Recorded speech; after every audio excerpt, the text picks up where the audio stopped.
दोस्तों आज की क्लास में आप सीखेंगे बेसिक मैथ संख्याओं के प्रकार। तो आप यदि इस वीडियो को अंत तक देख लेते हैं तो आपको सभी प्रकार की संख्याएं, प्राकृत संख्या, पूर्ण संख्या, पूर्णांक संख्या, सभी प्रकार की संख्याएं जो है आपको क्लियर हो जाएगा। ठीक है ना? तो वीडियो में अंत तक बने रहिएगा। तो चलिए समझते हैं प्राकृत संख्या क्या होता है। तो देखिए प्राकृत संख्या जो है तो नाम से ही पता चल रहा है प्राकृत मतलब प्राकृत से की संख्या। ठीक है, तो देखिए वह संख्या जो एक से शुरू होकर अनंत तक जाती है वह प्राकृत संख्या कहलाती है ना। मतलब कहने का तात्पर्य ये है कि यदि कोई संख्या एक से शुरू हो रही है या गिनती वाली संख्या उसे हम कहेंगे प्राकृत संख्या। देखिए 1 2 3 4 5 6 इस प्रकार अनंत तक यदि संख्या जाती है उसे हम प्राकृत संख्या कहेंगे। फिर देखिए प्राकृत संख्या एक से शुरू हुई, फिर उसके पूर्ण संख्या करने के लिए पूर्ण संख्या आई। पूर्ण संख्या क्या होती है? वह संख्या जो 0 से शुरू होकर अनंत तक जाती है वह पूर्ण संख्या कहलाती है। तो उदाहरण यदि हम इसमें प्राकृत संख्या में 0 को शामिल कर दें तो वह हमारी पूर्ण संख्या हो जाती है। ठीक है, देखिए तो जो 1 से शुरू हो तो वो हमारा प्राकृत संख्या, जो 0 जिसमें शामिल कर दें यदि प्राकृत संख्या में तो पूर्ण संख्या। तो ये दो संख्याएं आपको क्लियर हो गया होगा। तो वीडियो को लाइक और चैनल को सब्सक्राइब कर लीजिएगा। अब चलिए समझते हैं पूर्णांक संख्या। तो देखिए पूर्णांक संख्या होता क्या है?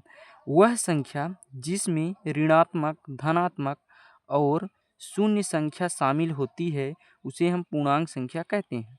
अब देखिए यदि मान लीजिए ये हमारा 0 है, ठीक है, इसके इस पार यदि जाएंगे तो इधर धनात्मक संख्या 1 2 3 4 5, ठीक, इस प्रकार से ये अनंत तक जाएगा। यदि इसके इस साइड आएंगे तो -1, -2, -3, -4, -5, इस प्रकार से ये अनंत तक इधर भी जाएगी। इन संख्याओं को हम क्या कहते हैं? पूर्णांक संख्या।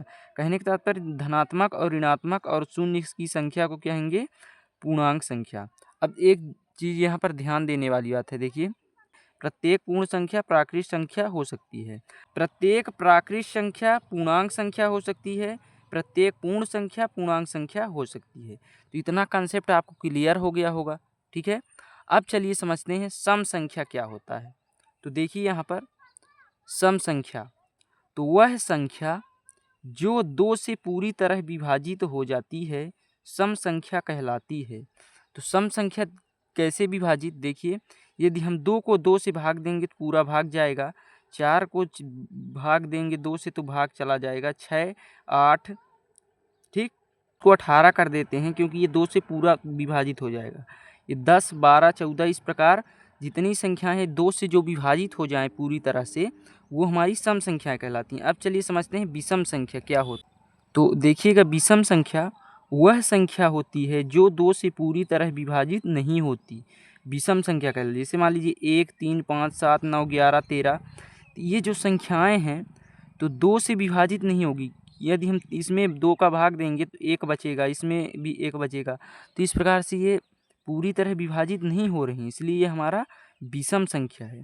तो ये भी आपको समझ में आ गया होगा। अब चलिए समझते हैं भाज्य संख्या क्या होता है। देखिए भाज्य संख्या वह संख्या जो स्वयं और दूसरी संख्या से भी विभाजित हो, स्वयं से भी हो दूसरी संख्या से भी हो, तो भाज्य संख्या कहलाती है। जैसे देखिए 4 6 8 9 10 12 14, इस प्रकार मान लीजिए 4 है तो 2 से विभाजित हो रहा है, 4 से विभाजित हो रहा है, 1 से विभाजित हो रहा है, मतलब स्वयं एक और दूसरी संख्या से।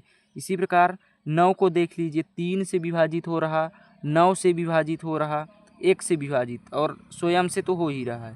तो इस प्रकार से ये जो है तो भाज्य कहलाया। इसी प्रकार देखिए 15 को देख लीजिए, 3 पचे 15, 5 तिहाई 15, 5 से 3 से विभाजित हो रहा स्वयं से भी, तो ये इस प्रकार भाज्य है।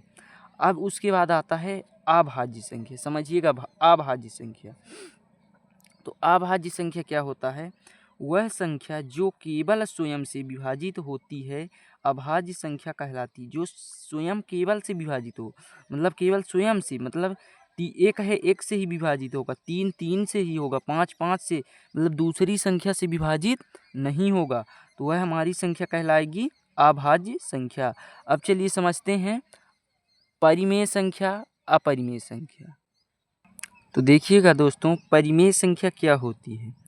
तो वह संख्या जिसे P/Q के रूप में लिखा जा सकता है जहाँ Q बराबर ना हो 0, उसे कहते हैं परिमेय संख्या। अब समझिए कैसे।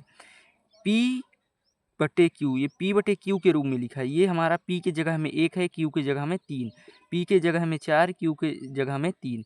तो जैसे मान लीजिए 2/3 है, तो ये 2 क्या हो गया हमारा अंश कहलाता है, ठीक। और ये क्या कहलाता है? हर कहलाता है। इस बात को भी ध्यान दीजिएगा। इसे हम भिन्न संख्या भी कहते हैं।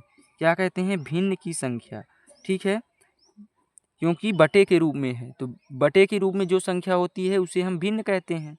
तो 1/3, 4/3, मतलब P/Q के रूप में लिखा हो, लेकिन Q बराबर ना हो 0, मतलब बटे की संख्या में 0 नहीं होना चाहिए, 3/0 नहीं होना चाहिए।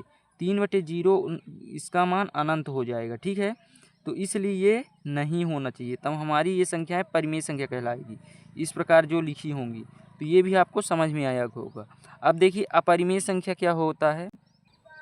तो अपरिमेय संख्या देखिए, परिमेय का अपोजिट होता है वह संख्या जिसे P/Q के रूप में नहीं लिखा जा सकता, उसे अपरिमेय संख्या कहते हैं। देखिए √2, √3, √5 इस प्रकार की जो संख्याएं हैं, इनको हम बटे के रूप में नहीं लिख सकते हैं, इसलिए है हमारी अपरिमेय संख्या हो गई।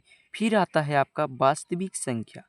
10वां है वह संख्या जिसमें परिमेय संख्या और अपरिमेय संख्या को शामिल किया जाता है या शामिल होती हैं, उसे वास्तविक संख्या का, मतलब जो इस प्रकार की संख्याओं को शामिल कर दें तो हमारी वास्तविक संख्याएं कहलाती हैं। -1/2, √2, √3, 1/5 इस प्रकार की सभी संख्याएं जो हैं वास्तविक कहलाती हैं। तो आपको संख्या के प्रकार समझ में आ गया होगा, ठीक है। तो वीडियो को लाइक और चैनल को सब्सक्राइब कर लीजिएगा। धन्यवाद। जय हिंद।